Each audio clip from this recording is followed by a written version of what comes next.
Game on, everyone! Division 6, ladies and gentlemen! Yep, Heroes Launch is back with their Amateur League. We're going over what Division 6 means in just a moment, but let's introduce our players first. On the left, Protect Your Nexus, with Skylor on Lily, Azuris on Chen, Adraxis on Kalthas. We have Ovenolovini on Malthael, Lacto on Blaze, and on the right side, Face Check with Rasta on Ana, Ravok on Tychus, Proctor on Gul'dan, Delergo on Varian, and Bonobo on Arthas. So, we are in Division 6, and which means that most of these players are actually a little bit lower when it comes to their rankings. So we're going to look at a lot of silver and gold players here. And that usually makes for a lot of fun games with a lot of mistakes here, and we are going to rip into some of that. Now, since there's see, every single time I do this, there's at least some guy that is just jumping around and is like, Khaldor, you can't talk about this like the players. They try the hardest they can. This is so insensitive. Streamer, please, why do you do this? I'm offended. So therefore, the little immediate caveat here, every one of these players knows fully well what's happening here. I get probably the most requests from Division 7 and 6 teams that ask me, hey, we had a great game here, can you please cast it? Normally the players, when they know about it, are directly in the Twitch chat as well and just celebrating all the stuff that went wrong there and take it as a bit of a learning opportunity as well. So in case that someone is out there is again trying to be offended on behalf of someone else, I can just say from the bottom of my heart, shut the fuck up. So with that already said, and us setting the stage here for what's going on, let's go a little bit about the combos. I mean, we have Team Panda on the blue side, so not only do we have Chen, but we also have Lily. I definitely know that Eager Adventure is not something that I haven't seen before yet. But then again, if you go in a combo with a Lily in the mix, then we're already looking at the game where I have to admit that, at least on the Lily factor, not really that much of an expert. Now, that being said, Lily, when you're a new player, is a pretty fantastic hero because pretty much all you have to do to get a little bit of value for your team is hold down the Q button, and that's kind of it, and then run around. So in this case, we're going to see how much she can do. North America actually played a little bit of Lily. But these days with an A, you never know if they're trolling or if they're actually thinking that this is a good pick for them in any way. Now, obviously, on the lower levels, there's people that always are going to try and defend certain heroes. We've seen this with Atanis, we've seen this with Lily and others. But there's a reason why someone like Lily, for example, doesn't really get picked on a high level within Europe and hasn't been picked for a long time. Now, she can supply a couple of blinds, but one of the biggest problems with her is that she doesn't really have targeted heal, so that makes it very, very difficult to be flexible with her with this. We're actually having camps taken, and this is already quite late. I mean, we're 2 minutes and 20 in, and if you watched any of the games in the past, then you know that I'm always advocating to take those camps as quickly as you can. The blue team did this a little bit faster than the red team opponent. And we're going to see how much they're going to get out of this in the long run. We're actually having Varian right now. There's like so many stuff that are happening that we're seeing in terms of talents. I mean, first of all, we have Colossal Smash taken. We're having a very wild build from Gul'dan 2 who goes straight into the health funnel here on level 4. In the Rhythm is taken over the bigger they are, which you would still expect to be taken. And also, I haven't even mentioned that we're having a Chen and Blaze combo on the side of the red team, blue team, which is also a little bit more unorthodox, just simply because it's not really a main tank, neither one of them. We have seen Blaze in the past used 2 or 3 times as main tanks, even HGC players tried that style, but it disappeared as quickly as it popped up because everybody said, yeah, it was a nice attempt, but that's not a main tank, that is definitely off-laner for us. So, interesting to see that. Can definitely work with the way that they're running it right now, but normally you would still like to see something along the lines of, I don't know, Garrosh, Johanna, maybe Diablo here, depending on the situation with Murden. There's already the smash, and Blaze goes down. Blaze eliminated, level 7 in the hands of Protect Your Nexus. Then again, we're having Team Face Check nearly with level 7, but they're lacking the talent. And drop this turret a little bit early. You want to hold these turrets back, especially if you just got the kill. There is zero reason for you to drop that turret. You're waiting it out, and then you're dropping the turret when the actual fight starts. And in this case, they build the turret outside, all the way up at the front, can easily be taken down by the opponent without suffering anything. They're not getting attacked, they're not getting poked, they still have an item. And since they took their own turret early, they can now claim the second one, which is actually what they should do. And then just take position on the point, which they haven't done. But here comes the engage as we have the jet propulsion coming in. And it's time for the smash. Goes straight in, but Blaze survives. And Tychus abandons all sense of self-preservation and just walks after Chen and immediately gets taken down, or after Blaze, and immediately gets taken down since he passes 2 damage dealers here. So Tychus with 24 stacks, way too greedy.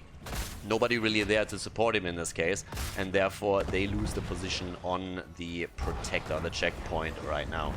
When it comes to the talents, we're having, on Arthur's side at least, total standard build here. Goes into Howling Blast, Frozen Tempest, and then the Icebound Fortitude on his 1, 4, and 7. Varian now with the victory rush here, and since currently we've seen Varian already moving in, they're making the play again. They're going for Blaze once more. Blaze attack, Blaze down. Yeah, who needs retreat when you can YOLO? The 2 down, 2 for 1 trade. Chen surviving, and Khaldor is ripping them a new one.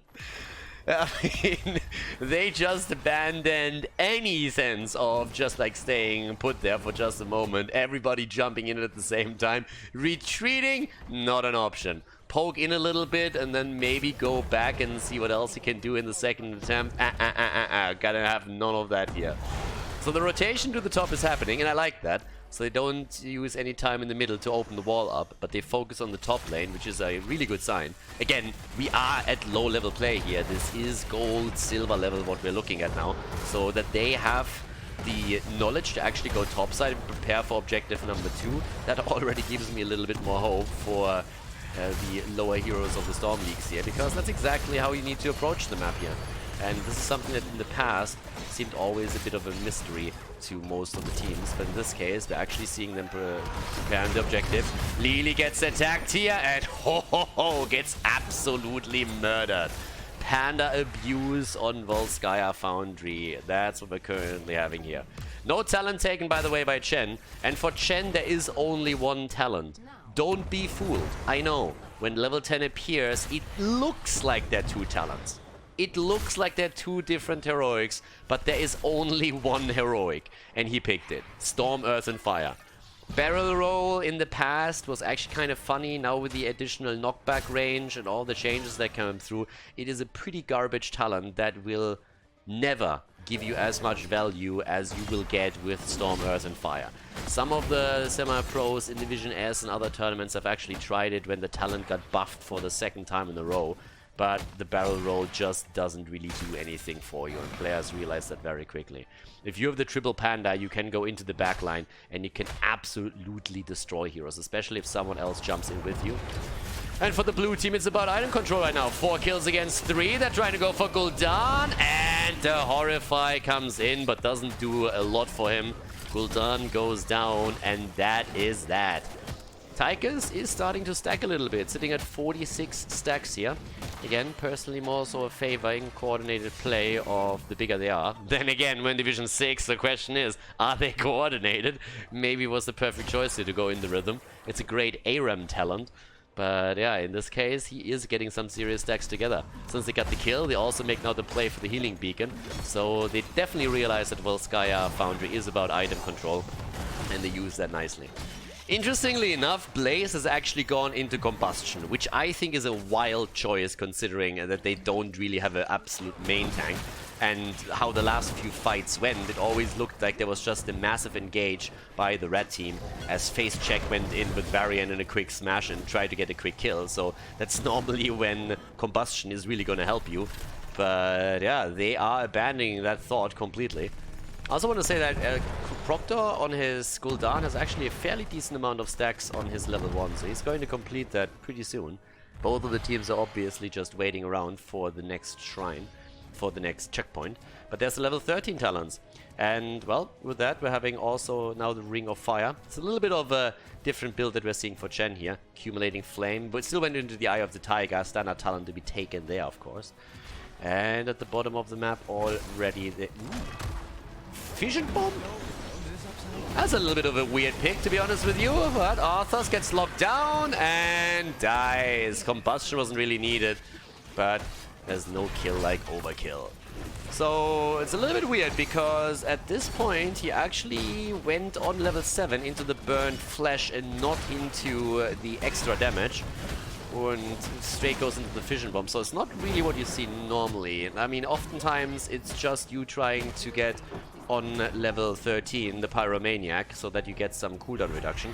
But if you go into fission bomb, then you want to spec into the living bomb completely, or not just like switch it up between the two talents. That normally doesn't give you a whole lot. On a lower level, I can absolutely understand going into a fission bomb build, whereas on the top level I wouldn't really recommend it. But yeah, he was a bit for a hybrid there. Talking hybrid, by the way, Harvest Life now on the side of Gul'dan, so he's really just trying to drain them. Arthur's also with a spec into his trade. There's now 2 of those.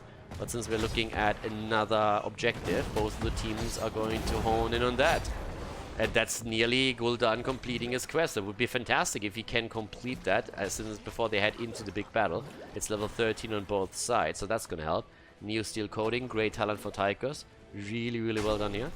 So that's going to be cool for him. And let's see what they can actually pull off with this. I mean, in terms of damage so far in the game, we have 22,000 for Kel'Thas and for Gul'dan, the 2 mages excelling. But here comes the attack. Smash, baby, smash. Going full Hulk, and that's why you take Bunker, baby. Exactly that. Horrify is in, and here comes the attack against Varian, who actually survives. Lily already got interrupted, and Gul'dan, Tychus actually did again without even using Odin. Oh my god, and they're losing Ana now as well. They get the early kill against, oh my god, Blaze, and then they lose 4 in a row here. And yeah, Tychus never even using his Odin, which is kind of insane to me. So it would have been really nice for him to also use the Neo Steel Coating, but as it turns out, a lot of those moves got abandoned, and now we're having also, thanks to all the items, another protector for the blue team. And don't get me wrong, the items definitely played a huge role here too, but it was still a little bit disappointing how this is going to be played. Now, I want to stress this again. Tychus has a little bit of a death wish, as you could already see in 2 objectives now. He really likes to solo dive in, and I'm not quite sure why he does that. If he has an active overkill that he wants to get the most value out, if he just has the minigun activated and he thinks that he has to stay close so that he gets more stacked.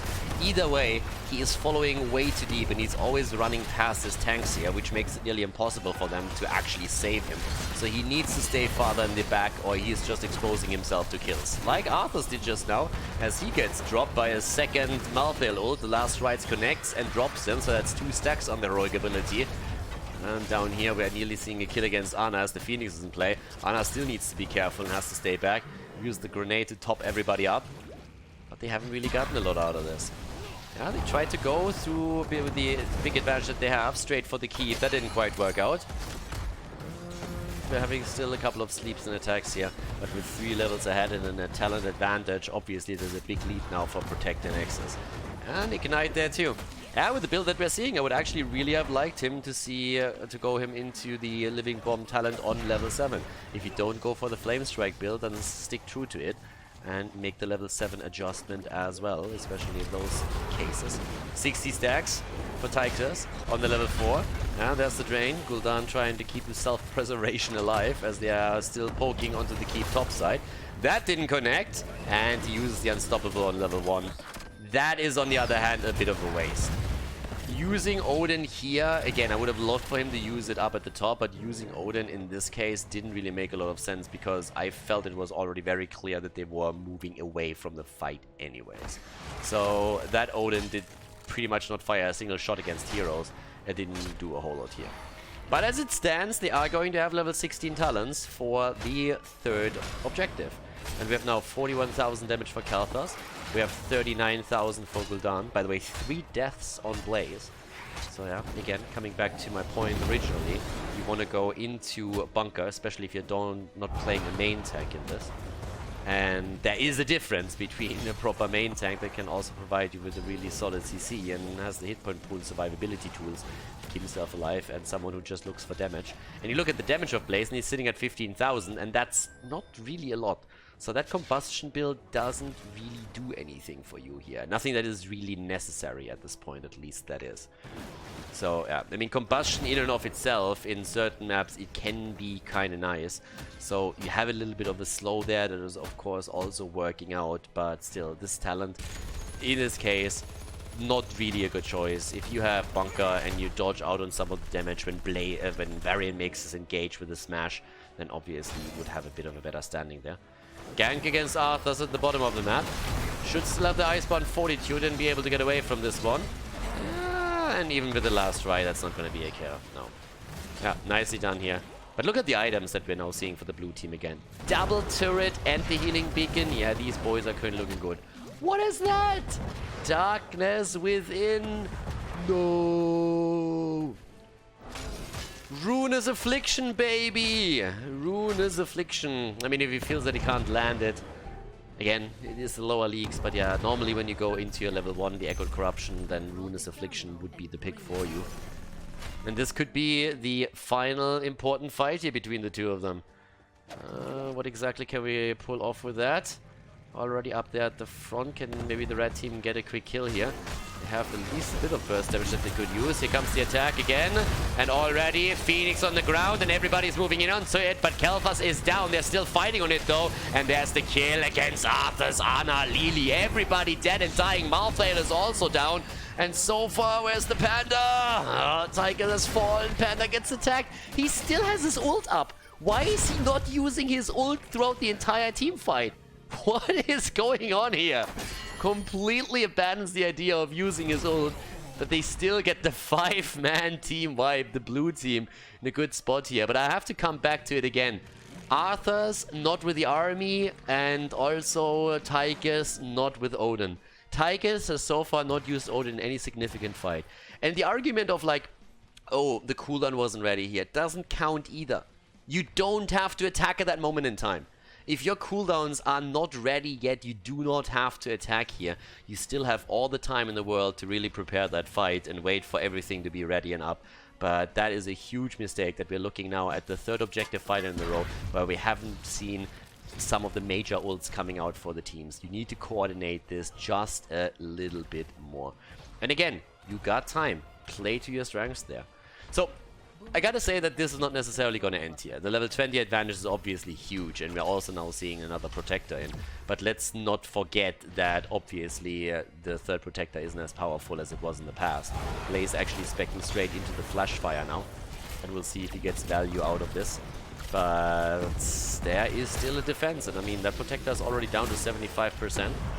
Gonna lose more soon, and there's a good chance that they're going to defend this. They might not defend the keep, don't get me wrong, but the core, I don't see a way for the blue team to finish this unless Team Face Check YOLOs too hard. And they YOLO'd a couple of times in this game already, so it could happen. 60 kills against 7 is definitely underlining that too.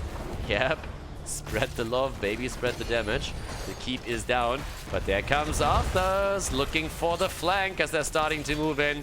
Fights behind them, and I'm still not quite sure why they're trying to fight there. They don't have 20, there's a protector against them. Why would you do that? They get the kill against Khaldor, but they immediately lose Tychus again. Tychus, I don't think, has a working R button. It really feels like his keyboard is broken. Now Ana goes down and Gul'dan too. And I pose the question again, why fight here? They don't have level 20, the keep has already fallen, your opponent doesn't have a chance of taking the core down. Why fight? They get wiped again. 5-man team wipe, ladies. 5-man team wipe. And mainly because Team Face checked hard and went into a fight that they did not need to take. There was nothing for the opponent to gain here. The keep was down, they didn't have a chance to go for the core, and Team Face Check gives them a fight they can easily win with the protector with level 20 that rules the game. The correct call would have been to wait, get level 20 and fight for objective number 4. But as it stands, Protect Your Nexus is taking the victory in game number 1 of the best of 3 series here at heroeslaunch.gg. Well played by the blue team, and let's head into game number 2.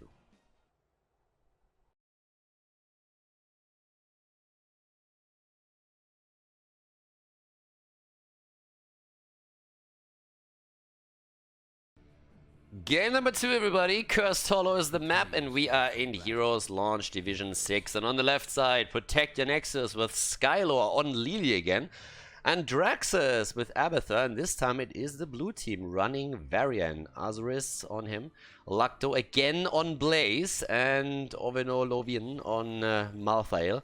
with Rasta for face check on Tyrande, Ravok on ETC, good combo already, Proctor on Kalthas, Dalago on Sul'jin, and Bonobo is monkeying around on Nubarak. So, okay, High King's Quest on level 1, that smells like we are going to, again, not see Taunt. Now, I haven't really had enough time to talk about Varian in the last game, but again, if you're really trying to set yourself up to improve with your team, then Varian is one of the heroes that in most cases I would definitely advise you not to play without Taunt. Taunt is just... Varian in general is a hero that is very one-dimensional and he has a lot of problems, especially since he has a severe lack of wave clear, because normally you play him in an off-lane position. But if you play Varian, it's really mostly about taunt and comboing off with burst damage on your side. In the last game, it worked out for the red team, but again, on that level, that doesn't necessarily make a difference. But if you really want to set yourself up, prepare for the future, and practice combos with your team, then taunt is what it's all about. But with the High King's Quest on level 1, this is very, very unlikely to happen in this setup, since it's very much so looking like we're going to see either Smash again or the Memeblades. One of the two. Now, there's a lot, actually. First of all, we're having also now a Nubarak with... It's a little bit of a weird one, because actually, traditionally speaking, this setup that we're seeing right now isn't bad for the red team. The one hero that stands out is Sul'jin. But if you think about what they're running here, if they play their cards right, then they have a bit of an old school setup, because Nubarak has disappeared from the actual meta, more or less, when you're looking at the high level play. But the idea of a Nubarak and or ETC in combo with Tyrande is still there. You are able to get the quick initiation, the stun, the follow-up stun, and then the damage out. Sul'jin is definitely a little bit unorthodox here, but when it comes to just drafting, the red team's draft is way, way better than the blue team's draft. The question is just, can they use it properly and do they execute these combos? And also, will we see ETC with stage dive and trying to control the macro aspect of the game a little bit? So those are questions that have to be answered later on. But the draft alone is by no means a horrible one. There's definitely a few elements to it that we wouldn't necessarily expect. Also, the build on Nubarak starting things off with the Legion of Beetles, but we'll see. And it's actually the Twin Blades of Fury. Again, not really a good talent. It's a great talent when your opponent doesn't have any stuns available or anything along those lines. And obviously the idea is to combo him off with Abathur. Abathur in this case went straight into the Adrenal Overlord. Not quite sure where we're actually seeing the reinforced carapace here, because you don't see that as often. But with the Memeblades, the problem that you have is actually multifold. You have ETC with the Power Slide, already struggling to defend the top. You have Kalthas with the Gravity Labs. You have Tyrande with the Stun and the Hunter's Mark. And you have Nubarak, who could also use Cocoon. So Memeblades is a really weird talent to take here. I don't really think they're going to get a lot of value out of it. At least if Face Check is showing any kind of coordination during these fights. Now with that said, top lane gets taken at the bottom of the map. Doesn't seem like anybody is interrupting this.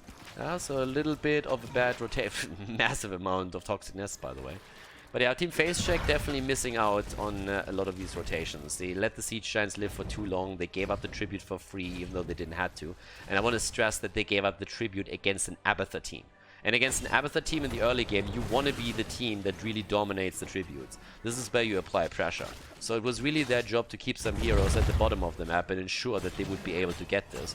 And they messed up a bit by not claiming tribute number 1, or at least fighting for it.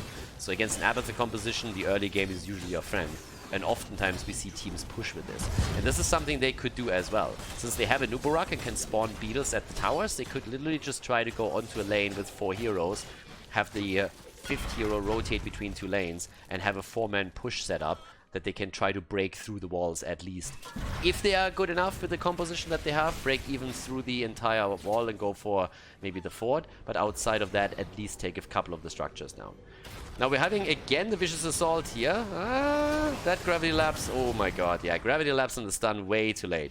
So what we should have seen here is ETC with the Power Slide, then the Gravity Lapse following up, or Tyrande stun, vice versa, and that's something that they need to do. They need to coordinate these stuns. And for every team that is playing on a lower level, I can only recommend that you try this in quick match or team league with your friends and you just go for these coordination attempts. Once again, stun is through, no follow-up. Zero follow-up. You need to have that follow-up ready. Now ETC is in trouble and has to rush away. Might even die because nobody coordinated the attack. ETC is dead and Nubarak dies too. Guys, this was a great fight for the red team and they absolutely screwed it up. They should have killed they should have killed the opponent's Varian within seconds. After ETC slide, there needs to be a follow-up for Tyrande. The Hunter's Mark needs to be applied, and 1 or 2 of the damage dealers need to jump on him. If they do that, then the fight turns immediately into a 5 versus 4. They neglected to do that, and they gave Protector Nexus the opportunity to chase with the entire setup that they had there, and that allowed them to easily kill 2 heroes. It ended up with them killing 3 and grabbing the second tribute. So definitely a communication problem on the side of Team Face Check. And this is the one thing that teams that play in any kind of amateur league definitely have to learn.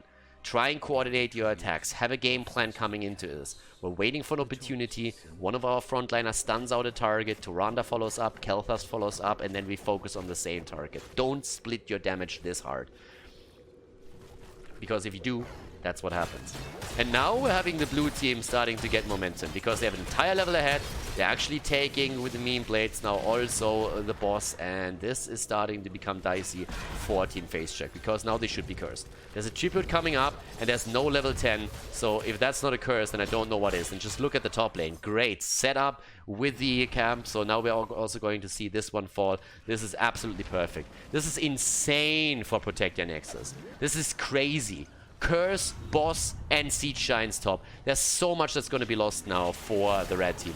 Absolute disaster for them. An absolute disaster. The defense at the bottom, at least with the Siege Giants, that's going to help them a lot. But top side, this one is obviously going to fall. Abathur should try and soak as much experience as he can on the off lanes with the Symbiote to ensure that they're not losing that advantage that they had. We have again Combustion, by the way. So again, no bunker for Blaze. And Combustion finds 0 value there. The Nubarak simply dives out of it, and that's a cooldown used for no apparent reason. Bot lane, Ford is actually defeated. And with the Siege Giants, they hold on for this one. There's another boss that gets attacked though, as the curse is currently up. So top boss is now pushing too. And in the middle of the map, the defense is holding on for now as well. So the red team is setting at least this somewhat decent defense up here. And we're having level 10 abilities for them now as well, which gives us the immediate cocoon. And there comes the attack again as Tyrande's in trouble, gets the stun through and gets away. Stun connects this time. Okay, up towards the top. That of course has to be dealt with too, since the boss is there. They need to take it down. Kel'Thas with the Pyroblast. Another questionable choice here, especially since we are also going up against hero. Well, in this case we don't have a bunker. But yeah, Pyroblast is always very, very iffy. Usually not really a good choice for you. And also has, of course, a big wind-up where you are making yourself the target. Keep takes damage, but doesn't go down. And no talent yet for ETC. Now, as I said before, I would really, really like to see ETC in this case with Stage Dive. There is the argument to be made that there are not too many interrupts on the other side, so that is definitely true too. So you can go into the Mosh Pit here. Depends a bit on what style you want to play. If you're interested in countering Abathur in particular and trying to control the macro game, then Stage Dive is what you should go for, you know. But they seem to put their chances onto Mosh Pit. And I kind of like the idea to an extent, because there's not a lot of interrupts on the other side, so you can definitely see what you can get with this one. At the same time, we're having also on terms of damage, not really a lot yet. I mean, 10,000 Suljin, 10,000 Malthael, only 3 kills. But this is all of the forts destroyed now on the red team side. And level 13 is nearly there for Protector Nexus. And I have to come back to the beginning of the game. Why did this happen? This happened first of all because of an atrocious coordinated fight at the top for the 3rd tribute. But why did we even end up in that situation? Sorry, it was tribute number 2. Because tribute number 1 wasn't even fought over. And that was where all of this started. It's easy to look at the team fight and said, hey, they should have coordinated the team fight better. This is where they lost it. And it's true to an extent. But if they would have just done their job on the first tribute with Abathur on the opponent's team and fight for it and potentially take it, that curse would have never connected against them. So it started way before that team fight that we saw there. Now with this said, Somadron's Farron's now been taken on 13. We're having also, by now, the Mortal Strike here again. And that's of course an advantage with half a level until level 13. Face check is going to try and get that talent. The tribute is spawning on the map. This one against the first one, so you can let that one slide if you don't want to go for it. They have a lot to do with defending here. And now we have Kalthas at least completing his quest, so that's going to help. Suljin has only 10 stacks in the baseline, which isn't really a whole lot for him. But let's see how they're going to play this now. Are they going to make their way over to the other side of the map? Seems a little bit of an attempt in vain, to be honest. Yeah, not quite. It's too late. But they're getting the vision right now, that's fine. They're trying to make the engage here. And yeah, now they need to try and coordinate this. And here, punish him. Alright, Cocoon is out, and now they just need to punish him. There we go. There we go. This is exactly what I'm talking about. Stun into stun into stun. Yes, he obviously YOLO'd into it, into 4 heroes. But that's the kill that they needed. And now they need to continue that play a little bit more. Kalthas goes down. That shouldn't have happened in the first place. But now another opportunity. Tyrande should wait for a Nubarak or for ETC to make the engage and make the first stun happen and then follow up on it instead of trying to initiate one on her own. Abathur is in the meantime is moving through the top lane and burning down the keeper, at least trying to. But at least the initial kill was a lot better now for Team Face Check. And again, Pyroblast, not really a good choice, especially on the map here. You have 2 pits on bosses where you can fight over. Pyroblast is not going to do jack shit for you here. You want to have an AoE spell like Phoenix, and you can apply the same logic also to an attack at the tributes.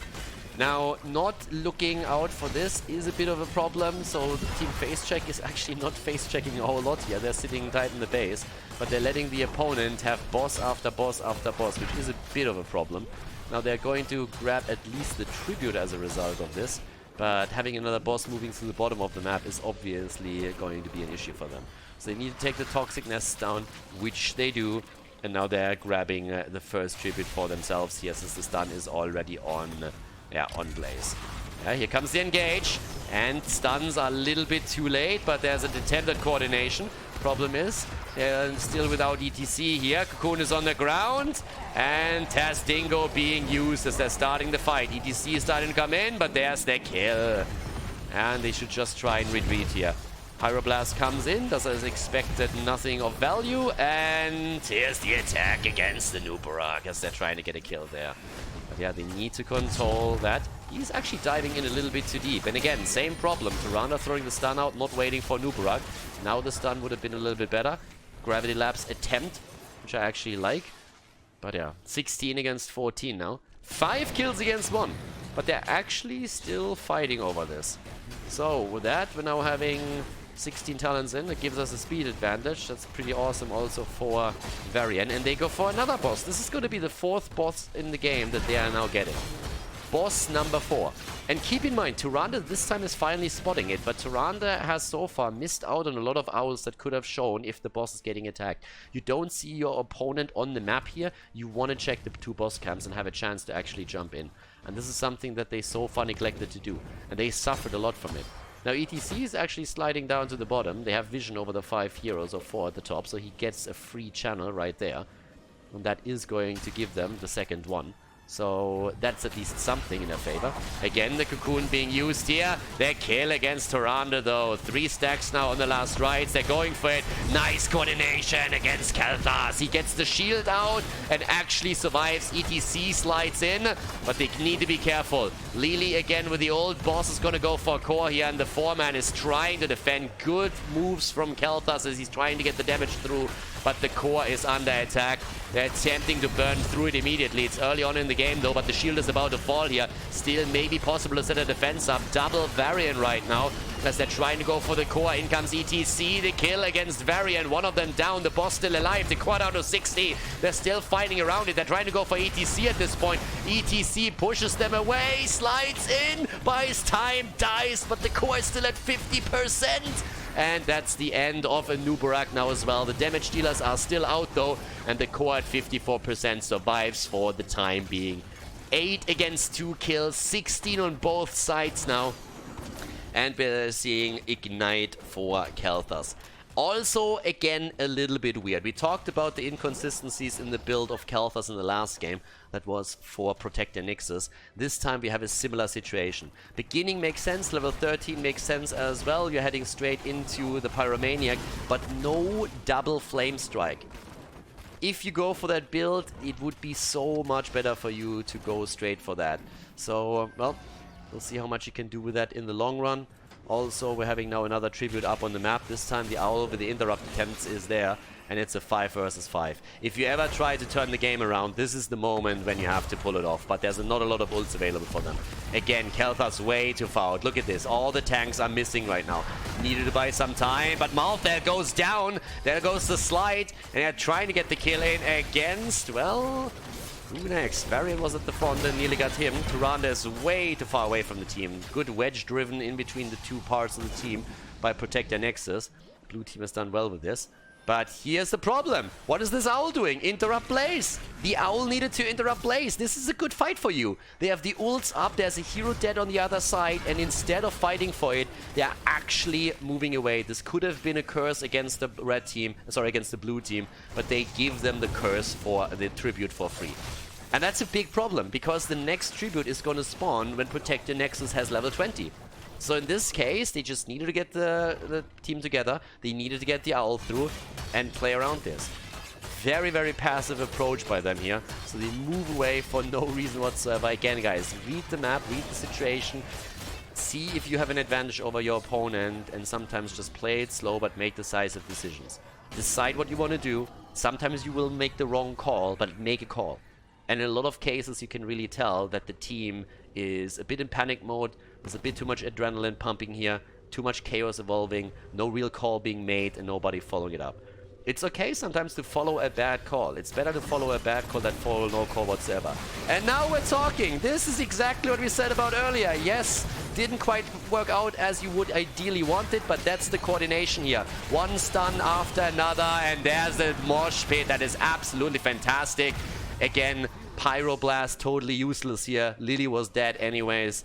And Proctor gets the hit. And that's a curse, finally. And if you learned anything from this game as a potential Kalthas player, then please, for the love of God, learn that Pyroblast is in 90% of the game's garbage. Like, most of the time when you send a Pyroblast through, the target is dead anyways, long before it hits. And in the other cases, it usually doesn't do anything for you either. Yes, there are scenarios where you can get value with Pyroblast, no doubt about it. But normally Phoenix is your way to go, especially if there's AoE value to be had. This push to the middle, you want to get a keep here. You want to get a keep. So Kalthas goes back because he's trying to defend. I don't really think he had to go back at this point, but he's the one who retreats. I think they could have gone for the keep and then fallen back. Either way, they're getting it. They can move away right now, and they might even be able to rotate onto one of the side lanes and ensure that they're also getting some value here. There's also a boss up, and it seems to be like they're going for the boss here. If they do that, that would be risky. And I like that they don't make that play, especially with Abathar already scouting everything out that's happening here. But you still need to check what's going on. Where's that Tyrande Owl that you need? Tyrande needs to send that Owl. They need to send that Owl, and there it is. They see what's going on, and now they need to fight. Middle is getting attacked. This is your fight, baby. This is where you have to go. Can't wait too long. He's taking it. They go for the battle, and Tyrande's actually a little bit low, but they get the kill against Blaze. And that's what happens to you when you don't take bunker. And Nubarak then again gets near. Oh my god, he actually survives. The boss has been taken though, and that's a problem in and of itself. And Pyroblast again not doing anything. There's the kill against Nubarak, and they might finally get Varian. Varian is down, and the quest completed for Zul'jin. But they let the boss go. Waited too long, bit too indecisive again, but at least they made a call here, and they have level 20 now. They have level 20, they need to deal with the boss though. They need to deal with the boss right now to start and jump in and take this apart. And let's take a look at the damage, just to give you a bit of an idea what's happening here. 53,000 damage by Zul'jin, 47,000 damage by Kalthas. We're having 4 deaths on Varian. And we're currently seeing 43,000 damage by Malthael. And again, look at the damage output on the side of Blaze. Is that really what you want? If he has, especially with the 3 melee setup, if they go into bunker, they have so much more that it offers here for them. Also, when we're looking at experience, Abathar is currently sitting at only 9,000 experience. That's not enough. We haven't really talked a lot about Abathar in this game so far, but he needs to have more experience than Blaze in this game. He can add objectives, soak with his body, he can also go for the symbiote soak, but there's definitely a bit of an advantage that they should have gotten out of him that they didn't get so far. So now we're having the bottom keep still in play. Didn't completely fall to the boss. The one at the top obviously has fallen previously. Boss has been taken. And they are moving away again. And the question is, why? You can start to take a position up here with the boss and start to push with it. The tribute is obviously important since it would curse you. But you want to push with the 20-minute boss. You want to go in and be a little bit aggressive. And now pings are being made like, guys, go top lane. But it's already too late. The boss is down to half HP. We're talking a 20-minute boss that is barely going through a wall. The boss simply made it through the wall. You can go for the tribute. Nobody has a problem with that. But you can also go for the boss first, push through this and get at least the fort or pressure your opponent. So that's a boss taken with very little value for them right now. Push a bit with the boss, you can always back off. They got the tribute and denied the curse, but they could have done this without any problem whatsoever also by still getting value through the top lane. Because them not killing the fort at least still means that there's a catapult spawning for the blue team on every single wave, while they themselves don't get a catapult at all. And that's an issue. That's pressure against you the entire time. And Abathar is by now trying to apply more pressure to the bottom of the map to ensure that the keep there is falling as well. And eventually you're going to lose just because the Winions are pushing you in every single lane. Now there's another tribute and this is going to be another big fight. And they gotta win it now. In it to win it, baby. They need to make the plays here. Tyrande can provide the vision. The rest of the team is already starting to move in. Kel'Thas, by the way, a little bit more so on the risky side. Gotta say I would love him on a more passive path, but they have to stack all of this now. Owl for the interrupt is being sent. They're sneaking around from behind. Starting to go in here. Where's the stun? Where's the mosh pit? Where's the slide? Slide is in. There's the damage. Nicely done. Deflect already ready. And there's the mosh pit. Only hitting one. The kill against the Nubarak, but Varian is there too. And now they're turning it against Blaze. Once again, he's eliminated. Lily with the ult. But the attacks are there. Mid lane gets attacked heavily. And there's the kill against Malthael. Actually, in this case, Pyroplast did a little bit of work. Can still argue that so as far as he was isolated, that would still have been the end of him. And right now, that core is wide open. You have everything but Anubarak. Kill the core. Why are you defending this? Why are you defending this? Abathar doesn't even have Mule. Even if you have to move back, he doesn't have Mule. You have a Suljin who has his ult ready. A Suljin with ult, that is game. That is game! You just won! Oh, I want to cry. They just won the game. And they said like, nah. Need more kills. So yeah, 63,000 damage for Soldier now, and they are going for the curse. Going for the curse right away. Trying to play this safe right now. But yeah, I mean, they could have lost the keep there, theoretically. So keep core, it's tough. It's a tough choice to be made. By the way, they have been on 54% on the core now, I think, for like 6 minutes or something. But there's the trap again. There could be a slide. They have the vision. Can take this one out. Yep, a little bit more damage coming in from Soldier now. Take that banner down. Oh, by the way, what the fuck is that? Debilitation? Oh my god, we have to have a word. What a horrible talent to take. Even after the buffs. What a horrible talent to take. Or after the nerfs for Epicenter. Blaze gets punished for not having bunker. Again, they don't have a main tank, and that is exactly what's happening. Lily gets zoned out. At least one of them. There we have again the attack happening, and this time they look way better. The red team with a bit more coordination, but that's a kill against Kel'Thas at least. But we also have seen Varian fall, and there's a good chance that they're killing, well, Malthael as well now. That would be the curse right here. Get the damage in. He's still on the run. Does the stun connect? Yes, it does, and the curse is taken, and there goes Malthael. Are you serious?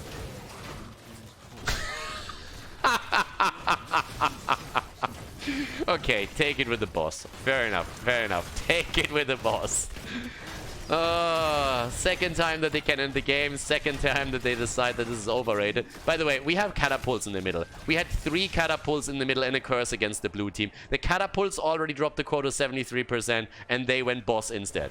Just saying. Also, again, for everybody that plays the Nubarak out there, this is a shit talent. It is shit. It is garbage. It is useless. There's not even a proper mage on the other side.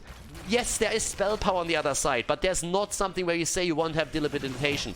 Epicenter. There is 1 talent for Nubarak on Epicenter. There is 1 talent on level 16 for a Nubarak and 2 IQ tests.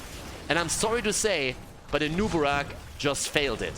So in the future, Epicenter, Epicenter, Epicenter. The game over. The team doesn't want to kill the core, but the boss says, well, if you don't do it, then I will.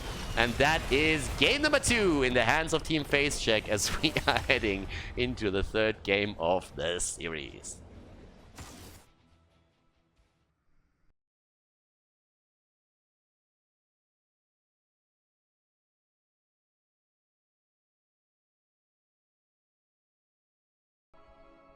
Game number 3, everybody. Protect your Nexus against Team FaceCheck. Team 6 action as we are heading into Towers of Doom. And on the left side, Skylor and Ana. We have Varian again, as Zuris is playing him once more. And we actually have a main tank this time. After that, Blaze got pretty much wrecked in 2 games. Granted, they won game number 1. They started to think about incorporating a main tank into their composition. So Lacto is playing Muradin this time. Adraxus and Sylvanas, and Ovenolovin on Malthael.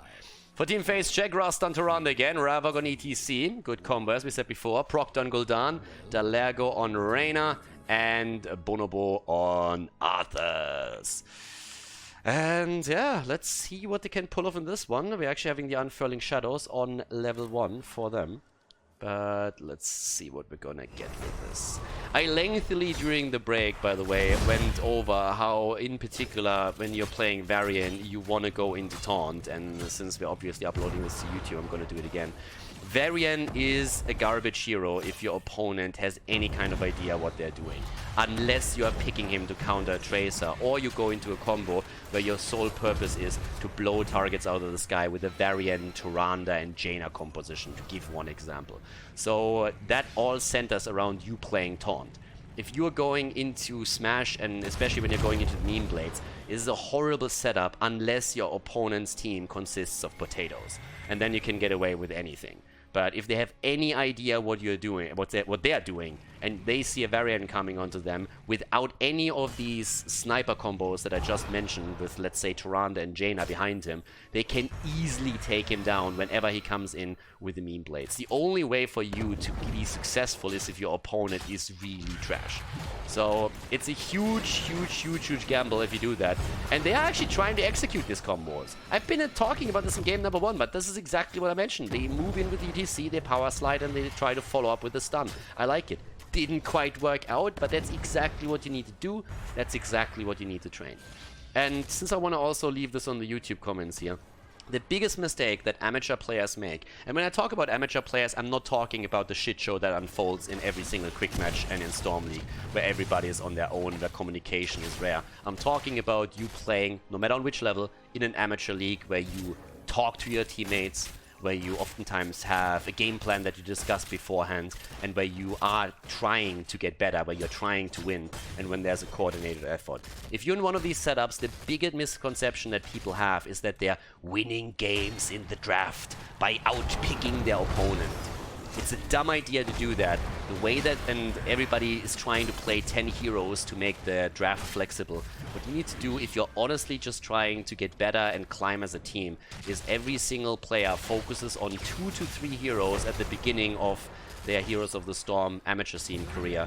Just practices those 3 heroes in the same role, ideally, and then once that you're really good with them, the ones that you have 100 games at least with every single one of them, and usually more, then you go and practice a 4th hero, and so on and so forth. That still gives you the flexibility that you need to move away when your opponent starts to target ban someone, but this is how you improve. It's not trying to outdraft someone by playing 10 heroes that you then can't really play.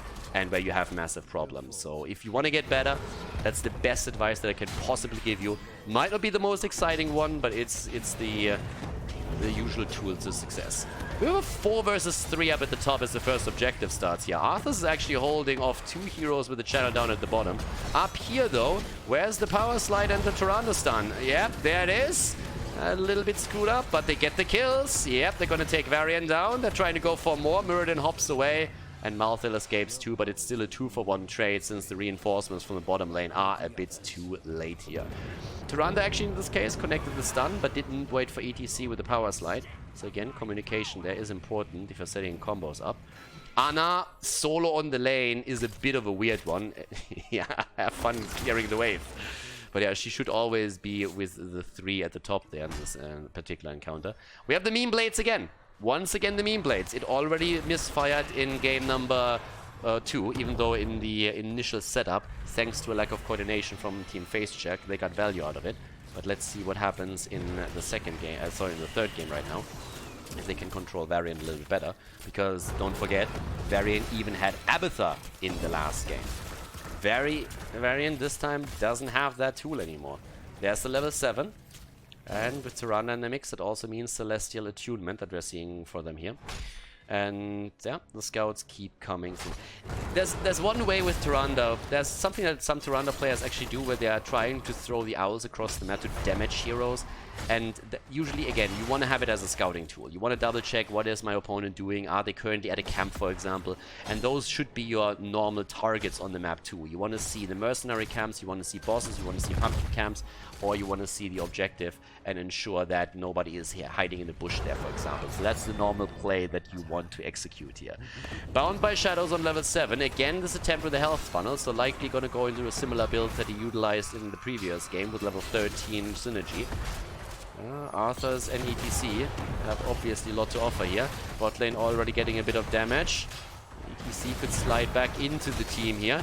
And also, this was a really good good example of what you shouldn't really do. ETC just should use phase check, the mic check, to push them into the team. Not really something that you do. Don't use your abilities just simply because they're ready. Use them when they make sense. ETC in this case wants to keep that ready to move the opponent's team away when they chase. You slide through and then you use that, but not just because it's currently not on cooldown. So learn to hold abilities back as well and try to only apply them when they really make sense for you. Especially since, of course, you can also interrupt Muradin's jump if you use it properly.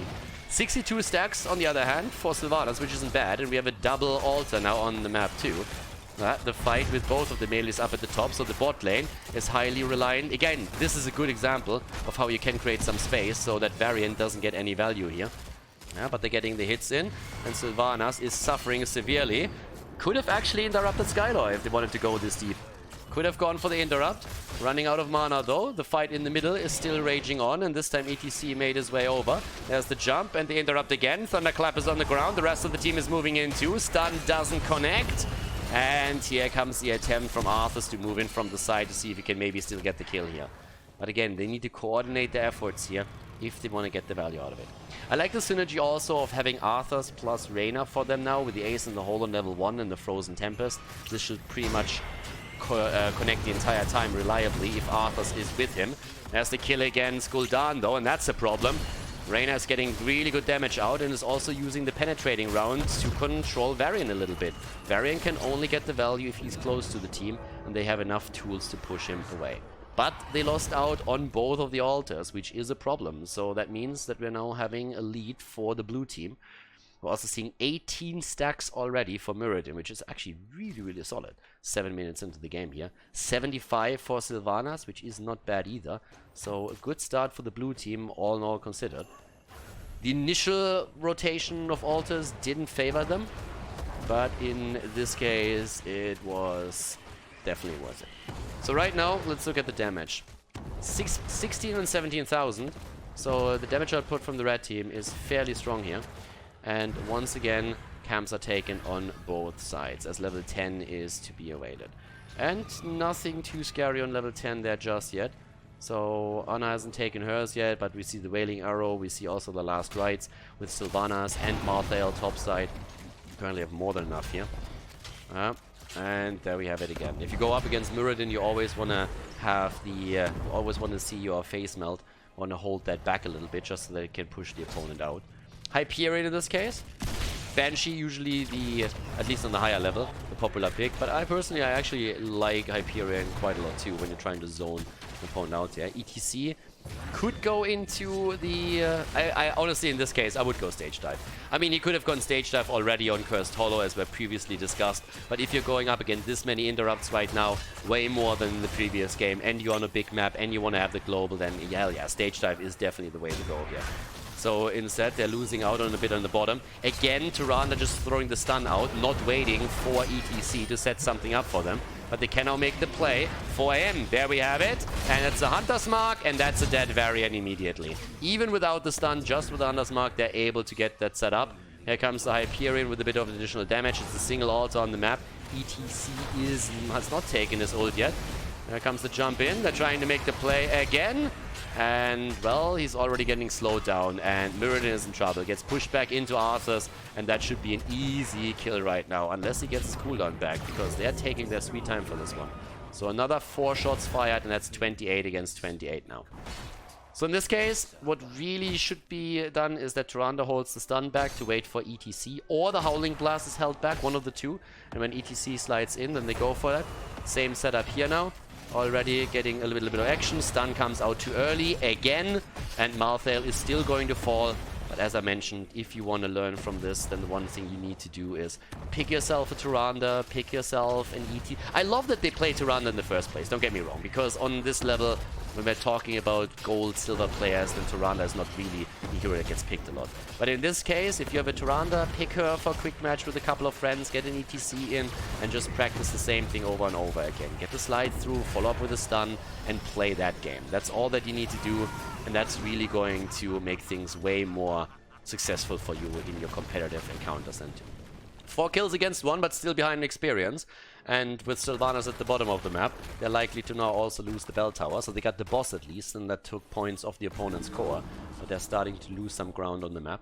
And the bot lane is obviously important here. ETC should have long taken the top lane now. ETC in this position makes no sense. You go stage dive, you go towards the top lane, and someone has to play top lane. Having Muradin on the top doesn't make any sense for the red team either. It should in this case be someone else. It should actually be Malthael. But now having Muradin at the top with 0 wave clear is a problem. And ETC again is the big ace that they have. Ravik is, from the looks of it, likely to actually go into the Mosh pit, which I don't like at all in this setup and on this map in particular. But they're trying to reclaim the bottom. Now we're having the set with the 2 shrines here. And yep. There's the shots fired, at least against this, but these 3 are likely going to make it through now.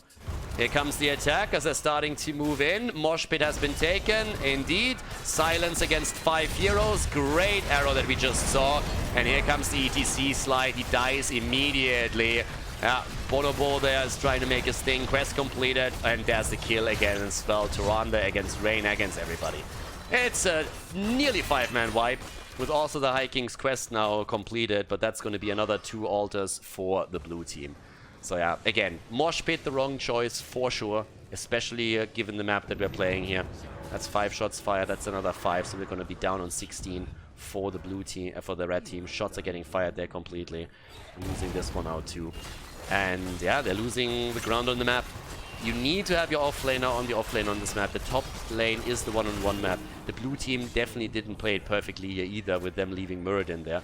But either way, they were the ones taking the fight here with ease. And thanks to everybody funneling into a choke point and Sylvanas being able to get a 5-man arrow through, that was an issue.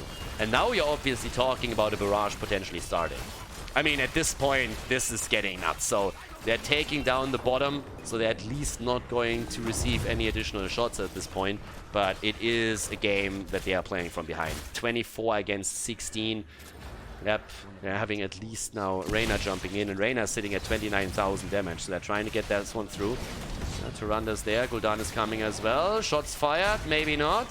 ETC a bit low, but they're actually taking most of those pumpkins down. Yep, they claim this one, and that's an easy defense, at least against the pumpkins. But level 16 talents are now ready for the opponent. 103 stacks for Sylvanas. And with level 16, they now also have Stone Form. Healing static on level 13 for Muradin. The Stone Form, he is definitely going to be super tanky with this setup. We rotate it into the middle, try and get this one. Red team is on the move. Blue team could have played this a bit differently too, but they held on for a lot here, and they have now with the triple altar phase another opportunity to get a lot done here. It's a bit problematic because with 18 seconds they need to do something here. They're just giving up on the advantage. I mean, just look at what we're seeing. Just a second ago we talked about potentially every single bell tower in the game being ready for them. Now they're setting things up at the bottom of the map, but they lost already 2 of those bell towers again. And they only have Muradin here, nobody else. They're trying to take the camp here too at the same time, which doesn't help them either. So this is the channel. Muradin gets attacked and zoned out. And yep, there's the slide. So they just gave up 2 altars. They gave up 2 altars with a talent advantage. Again, I want to stress this. They have currently 5 bell towers against 3. They have a talent advantage and they gave up 2 altars for no good reason. So they at least claim the bottom bell tower, which is important. But now here comes the attack. Yep, there's the lockdown. Tyrande stun again too early. Doesn't connect, but the Mosh pit connects with 2. And that's a great Hyperion there. They're trying to get the kill in against Malthael. Not really enough focus fire. And Malthael rips them a new one together with Varian. They attack different targets and they get punished for it. 9 points on the core against 18. The third one dies. Arthas is dead. This was a great start. Getting the Mosh pit through and having the Hyperion there was fantastic. And then they just didn't focus on the same targets. There was no call being made. And this shows again why coordination and communication in this game is absolute key. So yep, with that taken, we're having now still level 16 ready for team phase check. And they're trying to reclaim the top, because obviously now the barrage is going to start any second. This one has just been claimed, and this could be the beginning of the end. One shot already gets fired. Boom, connects. 8 points. Reyna goes down, and this looks very much like we are going to see the game end soon. I mean, shot after shot is fired, 7 points on the core. The desperate fight at the top as they need to do something, but they are down to 6 points right now. Sylvanas suicides a little bit. They know that they've pretty much won this. 5 points on the core. ETC is in the middle. They're trying to reclaim this instead, so they're actually splitting their attention on 2. I don't know why. Boss is getting taken at the same time, so they are losing on every single ground, and the blue team is taking the victory here. And that is game. GG, as we have Protected Nexus win the series against Team Phase Check in Division 6.